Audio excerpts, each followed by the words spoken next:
Cerita ini mengisahkan tentang seorang gadis muda bernama Clara yang baru berusia 18 tahun dan baru saja menikah dengan seorang pria kaya bernama Samuel yang berumur 40 tahun. Setelah menikah, Clara dibawa ke rumah besar milik ayah mertuanya, seorang bangsawan pemilik perkebunan bernama Edmund. Namun, pernikahan Clara jauh dari impian indahnya. Bukannya hidup layaknya seorang putri, Clara malah dikekang oleh aturan ketat yang diterapkan oleh Edmund. Ia dilarang keluar rumah, berbicara terlalu banyak, dan harus menunggu hingga suaminya pulang sebelum tidur. Samuel sendiri hampir selalu pulang larut malam dalam keadaan mabuk.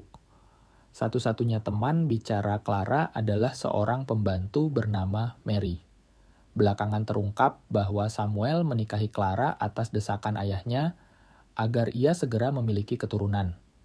Pada suatu malam, Samuel harus pergi keluar kota karena masalah bisnis di perkebunan mereka. Edmund memperingatkan Clara untuk tetap di rumah dan tidak melanggar aturan apapun.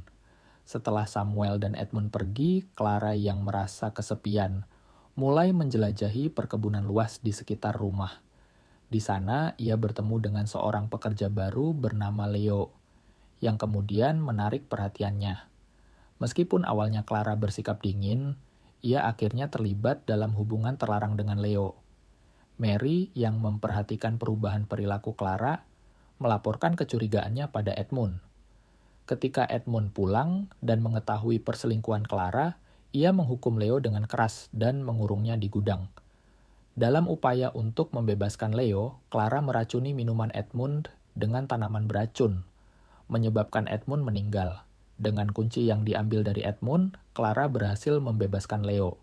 Setelah kematian Edmund, Clara dan Leo mulai hidup bersama di rumah besar itu. Namun, kehadiran seorang anak kecil bernama Tommy, cucu seorang wanita tua bernama Martha, yang ternyata pewaris sah kekayaan keluarga, mengancam hubungan mereka. Tommy semakin dekat dengan Clara, yang membuatnya semakin tertekan karena kehadiran Tommy menghambat hubungannya dengan Leo. Dalam keputusasaan, Clara dan Leo akhirnya mengakhiri hidup Tommy. Namun, perasaan bersalah mulai menghantui Leo. Ketika polisi datang untuk menyelidiki kematian Tommy, Leo, yang tak lagi sanggup memikul rasa bersalahnya, mengaku bahwa Clara adalah dalang di balik semua peristiwa tersebut, termasuk kematian Edmund dan Samuel. Namun, Clara membantah semua tuduhan dan balik menuduh Leo sebagai pelaku tunggal karena dendam. Pada akhirnya, Leo dan Mary dijatuhi hukuman mati, sementara Clara tetap tinggal di rumah besar itu, menghabiskan sisa hidupnya dalam kesendirian. Demikianlah akhir cerita dari film ini. Jika kalian menyukai alur ceritanya, jangan lupa untuk subscribe dan aktifkan notifikasi untuk konten selanjutnya.